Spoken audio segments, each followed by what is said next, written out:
அன்பான தேவ பிள்ளைகள் எல்லோரையும் இயேசு கிறிஸ்துவின் நாமத்தில் உங்களை இந்த விசுவாச நேர நிகழ்ச்சியின் மூலமாய் சந்திப்பதிலே மிகுந்த மகிழ்ச்சி அடைகிறேன்.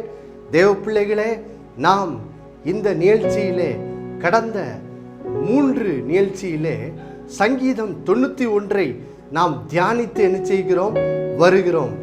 ஏன் தியானித்து வருகிறோம்? இந்த உலகத்திலே சமீப காலங்களாக கொள்ளை நோய் பெருகி வருகிறதை நாம் பார்க்கிறோம். இதனால் எத்தனையோ மக்கள் பாதிக்கப்படுகிறதையும் நாம் செய்தியிலே கேள்விப்படுகிறோம். இப்படிப்பட்ட சூழ்நிலை நடுவிலே கர்த்தர் சங்கீதம் 91 நம்மை பார்த்து சொல்லியிருக்கிறார் அல்லவா, பொல்லாப்பு உனக்கு நேரிடாது, வாதை உன் கூடாரத்தை அணுகாது என்று சொல்லி இப்படியாக நம்மை பாதுகாப்பேன் என்று சொல்லி அவர் வாக்குரைத்திருக்கிறபடியினால்தான் இந்த நாட்களிலே கர்த்தர் நம்மை எப்படியெல்லாம் பாதுகாக்கிறவராய் இருக்கிறார் என்ற அந்த சத்தியத்தை நாம் அதிகமாய் தியானித்து கர்த்தர் நிச்சயமாய் என்னை பாதுகாப்பார் என்ற அந்த விசுவாசத்திலே வளரும்படிக்குத்தான் நாம் இந்த சங்கீதம் 91 நாம் தியானித்து வருகிறோம். கடந்த நிகழ்ச்சியிலே நாம் குறிப்பாக என்ன தியானிக்க ஆரம்பித்தோம் என்றால், தேவ பிள்ளைகளே, நாம் கர்த்தரை நம்மை பாதுகாக்கும்படி விசுவாசிக்கிறோம். அப்போ நாம் விசுவாசிக்கிற நம்முடைய தேவனாகிய கர்த்தர், நம்முடைய கர்த்தராகிய இயேசு கிறிஸ்துவின் பிதாவாகிய தேவன் எப்படிப்பட்டவர் என்பதை நாம் இன்னும் அதிகமாக தெளிவாக நாம் அறிந்து கொள்ளும் போது அவருடைய பாதுகாப்பை நம்முடைய வாழ்க்கையிலே பெற்றுக்கொள்வது இன்னும் எளிதாகி என்ன செய்கிறது விடுகிறது. ஆதலால் தான் தேவ பிள்ளைகளே, இந்த சங்கீதம் 91 முதல் 2 வசனங்களிலே கர்த்தர் தாம் எப்படிப்பட்டவர் என்ற சத்தியத்தை நமக்கு கற்றுக் கொடுப்பதற்கு தம்மை 4 நாமங்களின் மூலம் என்ன செய்திருக்கிறார், வெளிப்படுத்தி இருக்கிறார். கடந்த நிகழ்ச்சியிலே முதல் 2 நாமங்களை சங்கீதம் 91 தியானித்தோம். அது என்ன தியானித்தோம்? நம்முடைய தேவன் முதலாவது உன்னதமானவராய் இருக்கிறார் என்ற சத்தியத்தை தியானித்தோம். உன்னதமானவர் என்றால் என்ன அர்த்தம்? இந்த உலகத்தில் எத்தனையோ அதிகாரங்கள் இருக்கிறது, எத்தனையோ மக்கள் இருக்கிறாங்க. ஆனால் நம்முடைய தேவன் எல்லாரை காட்டிலும் உயர்ந்தவராக இருக்கிறார். எல்லாரை காட்டிலும் இவர்தான் மகா பெரியவராய் இருக்கிறார். இவருக்கு நிகரானவர் யாருமே என்னது கிடையாது. இவர் வானத்தையும் பூமியும் படைத்து இந்த வானத்திலும் பூமியிலும் மிக பெரியவர் இவரே. உன்னதமானவராய் என்ன செய்கிறார் இருக்கிறார். ஆதலால் தான் ஒருவேளை இந்த உலகத்தில் சில வியாதிகள், சில துன்பங்கள் நமக்கு விரோதமாய் வந்து நம்மை ஆளுகை செய்ய முயற்சி செய்யும் போது வானத்தையும் பூமியிலும் மிகப்பெரிய அதிகாரம் கொண்ட இந்த உன்னதமான தேவன் நம்மோடு இருக்கிறபடியினால்தான் இவர் நமக்கு என்ன செய்கிறார், நமக்கு விரோதமாய் வருகிற சூழ்நிலைகள் மேல் நமக்கு ஜெயத்தை தந்து நம்மை பாதுகாக்க இவர் தகுதி வாய்ந்தவராய் என்ன செய்கிறார் இருக்கிறார். பாருங்க, ஏனெனில் இவரே வானத்திலும் பூமியிலும் மிகப்பெரியவர். இவர் தான் தேவ பிள்ளைகளே. ஆதலால் இவர் நம்மை என்ன செய்ய முடியும், பாதுகாக்க முடியும். 2வது நம்ம என்ன பார்த்தோம்? நம்முடைய தேவன் சர்வ வல்லவராய் என்ன செய்கிறார் இருக்கிறார். சங்கீதம் 91 1வது வசனத்தின் பின்பதி சொல்லுதல்லவா, சர்வ வல்லவருடைய நிழலில் என்ன செய்வான், தங்குவான். அப்ப நம்முடைய தேவனுடைய 2வது நாமம் என்னது? சர்வ வல்லவர். அநேக வேளைகள் அந்த உலகத்தில் நம்ம துன்பமான செய்திகளை கேட்கும்போது நமக்கு உள்ளத்தில் வருகிற சந்தேகம் என்னது? கர்த்தர் என்ன பாதுகாக்க வல்லவரா? இதன் நடுவில் இதிலிருந்தெல்லாம் கர்த்தர் என்ன பாதுகாக்க முடியுமா அப்படிங்கிற ஒரு சந்தேகம் தான் என்ன செய்து வருது. நாம் என்ன கற்றுக்கொண்டோம்? நம்முடைய தேவன் சர்வ வல்லவராக இருக்கிறார்.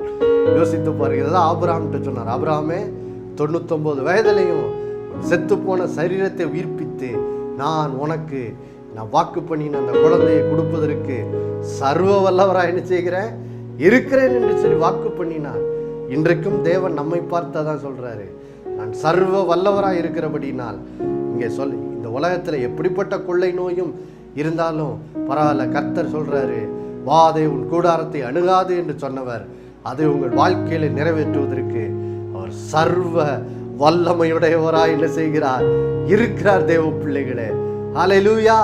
இப்பொழுது நாம் அடுத்தது சங்கீதம் 91 2வது வசனத்திலிருந்து இந்த சங்கீதத்தில் ஆண்டவர் தம்மை வெளிப்படுத்துவதற்கு பயன்படுத்துகிற 3வது நாமத்தை பார்க்க போகிறார். என்னது?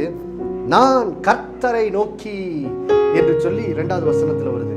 அந்த கர்த்தர் என்ற அந்த இடத்துல அங்கே வருகிற தேவனோட நாமம் என்னது?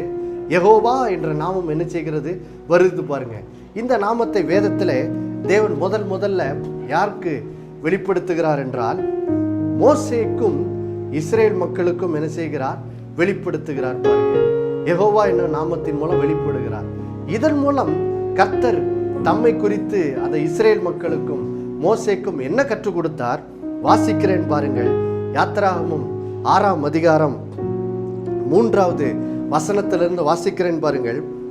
சர்வ வல்லமையுள்ள தேவன் என்னும் நாமத்தினால் நான் ஆபிரகாமுக்கு, ஈசாக்கும், யாக்கோபுக்கும் தரிசனமானேன். ஆனாலும் யெகோவா என்னும் என் நாமத்தினால் நான் அவர்களுக்கு அறியப்படவில்லை. அவர்கள் பரதேசியாய் தங்கின தேசமாகிய கானான் தேசத்தை அவர்களுக்கு கொடுப்பேன் என்று நான் அவர்களோடே என் உடன்படிக்கையை ஏற்படுத்தி இருக்கிறேன். எகிப்திய அடிமை கொள்ளுகிற இஸ்ரவேல் புத்திரரின் பெருமூச்சை நான் கேட்டு என் உடன்படிக்கையை என்ன செய்தேன்? நினைத்தேன் என்று கர்த்தர் சொல்லுகிறார். தேவ பிள்ளைகளே, ஆம் பிரியமானவர்களே, இங்கே தேவன் மோசேக்கு தாம் யெகோவா இருக்கிறார் என்ற அந்த நாமத்தின் மூலம் இங்கே மோசேக்கும் இஸ்ரேல் மக்களுக்கும் என்ன செய்கிறார்? வெளிப்படுகிறார். இதன் மூலம் அவர் என்ன கற்றுக் கொடுக்கிறார்? ஒரு காரியத்தை இங்க சொல்லுகிறார் பாருங்க. என்ன சொல்றாரு? எப்பா, உங்களுடைய தகப்பனாகிய ஆபிரகாம், ஈசாக்கு, யாக்கோபுக்கு நான் சர்வ வல்லமை உள்ளவர் என்ற நாமத்தின் மூலம் வெளிப்பட்டேன். ஆனா உங்களுக்கு நான் யெகோவா என்னும் நாமத்தின் மூலம் வெளிப்படுறேன்.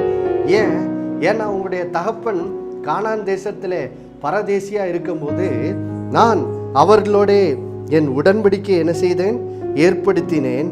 இப்பொழுது ஆபிரகாமின் சந்ததியாகிய இஸ்ரேல் மக்கள் எகிப்திலே அடிமைகளாக என்ன செய்து கொண்டிருக்கிறார்கள்? வேதனைப்பட்டு கொண்டிருக்கிறார்கள். இப்பொழுது அவருடைய வேதனையின் பெருமூச்சை நான் என்ன செய்தேன்? கேட்டு என் உடன்படிக்கையை நான் என்ன செய்தேன்? நினைத்தேன் என்று சொல்றாரு பாருங்க. அப்போ இதுல இருந்து ஆண்டவர் என்ன மோசேக்கு இஸ்ரேல் மக்களுக்கு என்ன வெளிப்படுத்துறாரு?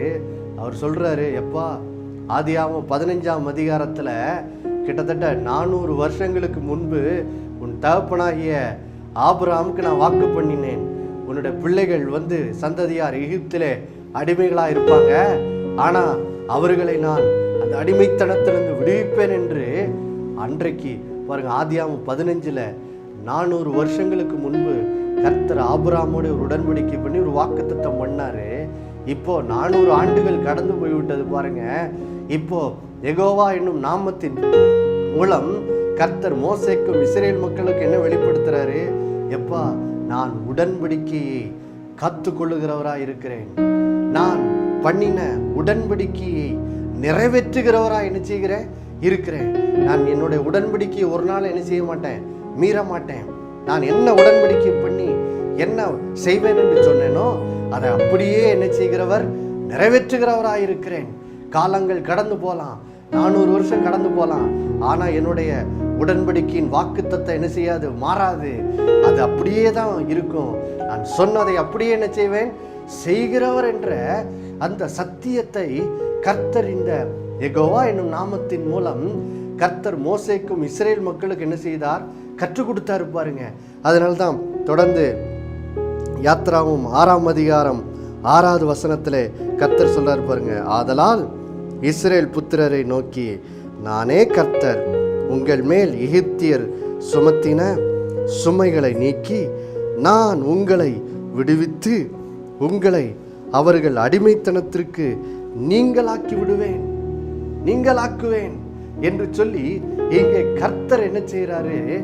இஸ்ரேல் புத்திரரிடத்தில் மோசையின் மூலம் என்ன செய்யறார்? பேசுகிறார் பாருங்க. அதன் மூலம் இஸ்ரேல் மக்கள் என்ன உணர்ந்து கொள்வாங்களாம்? இதை தான் உணர்ந்து கொள்வாங்களாம். உங்கள் மேல் எகிப்தியர் சுமத்தின சுமைகளை நீக்கி உங்களை விடுவிக்கிற தேவனாகிய கர்த்தர் நானே என்று சொல்லி நீங்கள் அதன் மூலம் என்ன செய்வீங்க? அறிந்து கொள்வீர்கள் என்று சொல்லி, இப்படியாக கர்த்தர் இஸ்ரேல் ஜனங்களுக்கு தம்முடைய நாமமாகிய யெகோவா என்ற நாமத்தின் மூலம் வெளிப்பட்டு அவர்களுக்கு என்ன கற்றுக் கொடுக்கிறார்? அவர் தான் பண்ணின உடன்படிக்கைக்கு உண்மையுள்ளவராய் இருக்கிறார். உடன்படிக்கை பண்ணி என்ன வாக்கு தத்தம் செய்தாரோ அது அப்படியே என்ன செய்கிறார், நிறைவேற்றுகிறவராய் இருக்கிறார். காலங்கள் கடந்து போனாலும் அவருடைய உடன்படிக்கையின் வாக்கு ஒரு நாளும் மாறாது என்று சொல்லி என்ன செய்கிறார், இந்த யெகோவா என்னும் நாமத்தின் மூலம் மோசேக்கும் இஸ்ரேல் புத்திரருக்கும் என்ன செய்கிறார், அவர் கற்றுக் கொடுத்தார். பாருங்க தேவ பிள்ளைகளே, இன்றைக்கு நாம் இந்த 2020ஆம் ஆண்டிலே வாழுகிறோம். யோசித்து பாருங்க, இந்த சங்கீதம் 91 எழுதப்பட்டு ஆயிரக்கணக்கான வருஷங்களுக்கு மேலாக என்ன செய்து விட்டது, ஆகிவிட்டது. யோசித்து பாருங்க, 2020ஆம் ஆண்டிலே நாம் இந்த சங்கீதம் 91 என்ன செய்து கொண்டிருக்கிறோம், நாம் வாசித்து அதில் சொல்லப்பட்ட அந்த வாக்கு தத்தத்தை ஒவ்வொரு நாளும் சொந்தமாக்கி கொண்டிருக்கிறோம். இப்போ ஆண்டவர் சொல்றாரு, இதை நான் எழுதி உங்களுக்கு கொடுத்து பல ஆயிரக்கணக்கான வருஷங்கள் ஆயிருக்கலாம், ஆனா நான் இங்கே உங்களை பாதுகாப்பேன், பொல்லாப்பு உனக்கு நேரிடாது, வாதை உன் கூடாரத்தை அணுகாது, கர்த்தருடைய வேடனுடைய கண்ணிக்கும் பாலாக்கும் கொள்ளை நோக்கி தப்புவிப்பார் என்று வாக்கு பண்ணின தேவன் அந்த உடன்படிக்கைக்கு உண்மையுள்ளவராய் என்ன செய்கிறார், இருக்கிறார். என்ன உடன்படிக்கை பண்ணினாரோ, என்ன உடன்படிக்கையில சொன்னாரோ அது அப்படியே என்ன செய்கிறவர், நிறைவேற்றுகிறவர் தேவ பிள்ளைகளே. அதனால அன்னைக்கு பாருங்க, அன்றைக்குள்ள இஸ்ரேல் புத்திரர் அறிந்து கொண்டாங்க தேவனை. என்ன அறிந்து கொண்டாங்க, அவர் தான் எங்களை எகிப்தின் அடிமைத்தனத்திலிருந்து விடுவித்தவர், இவர்தான் எங்களுடைய தேவனாகிய கர்த்தர், இவர்தான் எங்களுடைய தகப்பனுடைய தேவன், இன்றைக்கு இவர் எங்களுடைய தேவனாய் இருக்கிறார் என்று சொல்லி அன்றைக்கு இஸ்ரேல் புத்திரர் தேவனை அறிந்து கொண்டது போல தேவ பிள்ளைகளே, இந்த 2020ஆம் ஆண்டிலே நீங்கள் உங்கள் வாயினாலே சொல்லுவீர்கள், ஆம் கர்த்தராகிய இயேசு கிறிஸ்து இங்க சங்கீதம் 91 எங்களை பாதுகாப்பேன் வாக்கு பண்ணாரு. இந்த 2020ஆம் ஆண்டில் நானும் என் குடும்பமும் அந்த சொல்லப்பட்டபடியே பொல்லாப்புக்கு நீங்களாக்கி பாதுகாக்கப்பட்டோம். வாதை எங்கள் கூடாரத்தை அணுகாமல் நாங்கள் பாதுகாக்கப்பட்டோம். எங்கள் வழிகளெல்லாம் தூதர் பாதுகாவலை தேவன் கட்டளையிட்டு எங்களை இப்படிப்பட்ட விபத்திலிருந்தெல்லாம் காத்து கொண்டார்.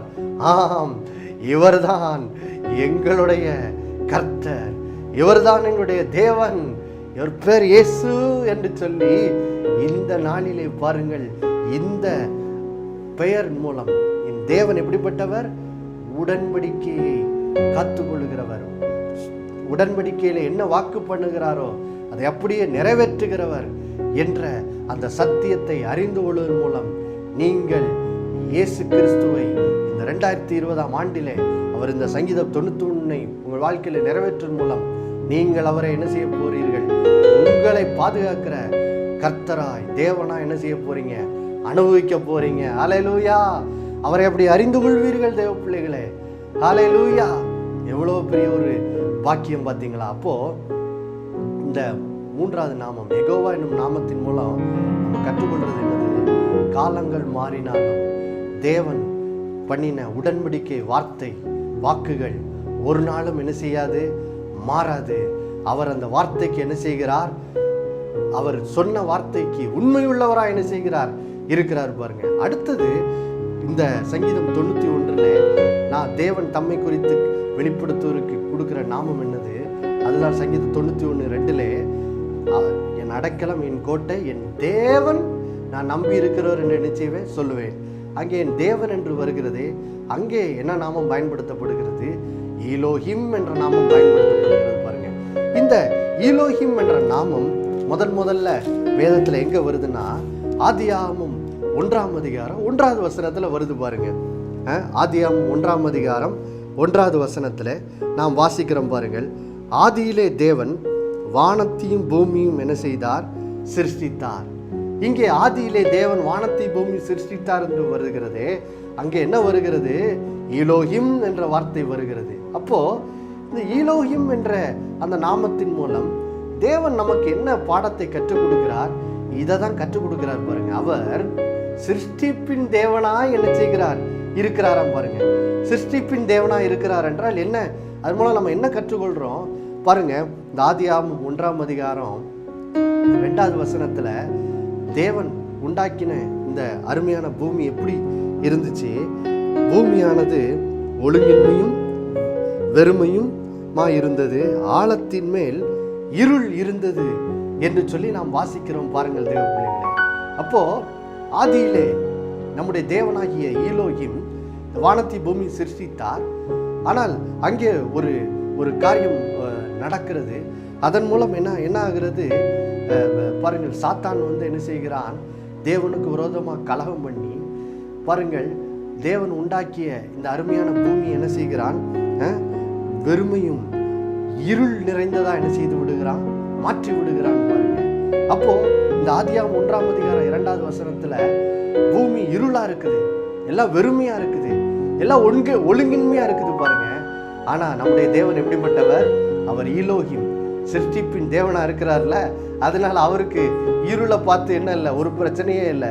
அவர் உடனே எல்லாம் நான் அருமையாக உண்டாக்கின இந்த பூமியை இப்படி பிசாசு கெடுத்துட்டானே அப்படின்னு சொல்லி அவர் அழுதுகிட்டுல, அவர் உடனே தன்னுடைய சிருஷ்டிப்பின் வேலையில் இறங்குறாரு பாருங்க. அடுத்த வசனத்தில் போட்டிருக்கு, தேவன் வெளிச்சம் உண்டாக கடவுதென்றார், வெளிச்சம் என்ன செய்யிட்டு உண்டாயிற்று. அப்போ தேவன் என்ன பண்ணாரு, இந்த ஒழுங்கின்மையும் வெறுமையும் இருள் நிறைந்த பூமியை சரிபடுத்தும்படி சிருஷ்டிப்பின் தேவன் என்ன செய்கிறாரு, எல்லா காரியத்தையும் சரி பண்ணுகிறார், இருளை நீக்கி வெளிச்சத்தை உண்டாக்குகிறார். அடுத்தது பாருங்க, ஒவ்வொன்றையும் சிருஷ்டிக்கிறார் பாருங்க. புல் பூண்டுகள் உண்டாக கடவுதுன்னு சொல்றாரு. அடுத்தது ஆய விரிவுல நட்சத்திரங்கள் சூரியன் உண்டாக கடவுதுங்கிறாரு. அடுத்தது தண்ணீரிலே இருக்கிற மீன்கள் உண்டாகட்டும், ஆகாய விரிவிலே பறக்கும் பறவைகள் உண்டாகட்டும், நடமாடும் ஜீவச்சந்துகள் உண்டாகட்டும் என்று சொல்லி இப்படியாக சிருஷ்டிப்பின் தேவன் பாருங்க தன்னுடைய வல்லமையின் மூலம் என்ன செய்கிறார், எல்லாவற்றையும் என்ன செய்கிறார், உண்டாக்குகிறார் பாருங்க. உண்டாக கடவுள்னு சொல்றாரு, எல்லாம் உண்டாயிருது. அதன் மூலம் என்ன ஆயிருது, ஆதியாகமம் 1ஆம் அதிகாரம் 31வது வசனம் அதனுடைய முடிவு எப்படி சொல்லுது, அப்பொழுது ஈலோகிம் தேவன் தாம் உண்டாக்கின எல்லாவற்றையும் பார்த்தார், அது மிகவும் நன்றாக இருந்தது. யோசித்து பாருங்க, ஆதியாகமம் 1ஆம் அதிகாரம் 2வது வசனத்துல எல்லாம் இருளாகி ஒழுங்கின்மையா இருக்குது. ஆனா நம்முடைய தேவன் ஈலோகிம் சிருஷ்டிப்பின் தேவனா இருக்கிறதுனால அவருக்கு இருளை அருமையான பூமியா மாற்றுவது லேசான காரியமா இருக்குது. அதனால தான் வசனம் சொல்லுது, 6 நாட்களிலே இருள் நிறைந்த பூமியை அவர் மிகவும் நன்றாய் இருக்கும் ஒரு அருமையான பூமியாய் அவர் என்ன செய்து விடுகிறார், மாற்றி விடுகிறார். ஏன், அவர் சிருஷ்டிப்பின் தேவன், இருளை வெளிச்சமாய் மாற்றுகிறவர், கெட்டு போனதை அவர் மிகவும் நன்றாய் மாற்றுகிறவராய் என்ன செய்கிறார், இருக்கிறார் தேவ பிள்ளைகளே. அதனால தான் பாருங்க, ஆதியாகமம் 2ஆம் அதிகாரம் 9வது வசனம் சொல்லுகிறது, தேவனாகிய கர்த்தர் பார்வைக்கு அழகும் பொசிப்புக்கு நலவுமான சகலவித விருட்சங்களையும் தோட்டத்தின் நடுவே என்ன செய்தார், முளைக்க செய்தார். ஆம், அசிங்கமா ஒழுங்கின்மையா வனாந்தரமா இருந்த பூமி இப்போ அருமையான பாருங்க, பார்வைக்கு அழகும் புசிப்புக்கு நலவுமான சகலவித நல்ல விருட்சங்கள் நிறைந்த ஒரு அருமையான ஏதேன் தோட்டம் நிறைந்த பூமியை என்ன செய்து விட்டது, மாறிவிட்டது. இதுதான் ஈலோகிம் என்ற தேவனுடைய நாமத்தின் மூலம் நம்ம தேவனை குறித்து என்ன செய்கிறோம், கற்றுக்கொள்கிறோம். அப்போ தேவ பிள்ளைகளே பாருங்க, சிலருடைய வாழ்க்கையில பாருங்க, சிலர் நாங்கள் ஒரு குறிப்பிட்ட தம்பிக்கு ஊழியம் செய்து கொண்டு வருகிறோம் பாருங்கள். அவனுக்கு வயது மிக இள வயது தான். ஆனால் சிறிய 22, 23 வயதுல பாருங்க, அவன் பைக்கிலே சென்று ஆக்சிடென்ட் ஆகி அதன் மூலம் பாதிக்கப்பட்டு கடந்த 3 ஆண்டுகளாய் அவனால் என்ன செய்ய முடியவில்லை, சரியா நடக்க முடியல பாருங்க. அப்போ அவனோட வாழ்க்கை இடிந்து போய்விட்டது. ஆதியாகமம் 1, 2 மாதம் இருக்குது, எல்லாம் வெறுமையும் இருளாகி போச்சு பாருங்க. ஆனா கடந்த 3 ஆண்டுகளாய் நாங்கள் அவனுக்கு தேவனோட வார்த்தையை சொல்ல பாருங்க, இப்பொழுது அவனுடைய இடிந்து போன வாழ்க்கை மறுபடியும் மிகவும் நன்றாய் மாறுகிறதை என்ன செய்கிறோம், கண்ணால பார்த்து வருகிறோம் பாருங்க. அப்போ தேவ பிள்ளைகளே, நம்முடைய தேவன் ஈலோகிம் தேவனாய் இருக்கிறார் என்ற சத்தியத்தின் மூலம் என்ன அறிந்து கொள்ளுகிறோம் தேவ பிள்ளைகளே பாருங்க. அதான் சங்கீதம் 91:16வது வசனத்தை நான் வாசிக்கிறேன் பாருங்கள். சங்கீதம் 91:1 கடைசி வசனம் 16வது வசனம். நீடித்த நாட்களால் அவனை திருப்தியாக்கி என் ரட்சிப்பை அவனுக்கு என்ன செய்வேன், காண்பிப்பேன் ஆண்டவர் சொல்றாரு. அப்படின்னா என்ன அர்த்தம் யோசித்து பாருங்க. இன்றைக்கு உலகத்துல கொள்ளை நோய்கள், ஆபத்துகள், திடீரென்று வருகிற எதிர்பாராத விபத்துக்கள், நோய்கள், இதனால் அநேகர் காலத்துக்கு முன்னாடி மரித்து போகிறது. இப்படிப்பட்ட செய்திகள் நிறைந்த ஒரு உலகத்துல வாழ்றோம். ஆனா ஆண்டவர் இங்க வாக்கு பண்றாரு, நான் ஈலோஹிம் தேவன். அப்படின்னா என்ன அர்த்தம்? வெறுமையான இருள் நிறைந்த பூமியை மிகவும் நன்றாய் இருக்கும் ஒரு அருமையான ஏதேன் தோட்டமாய் மாற்றும் தேவனாய் அவர் இருக்கிறார் அல்லவா.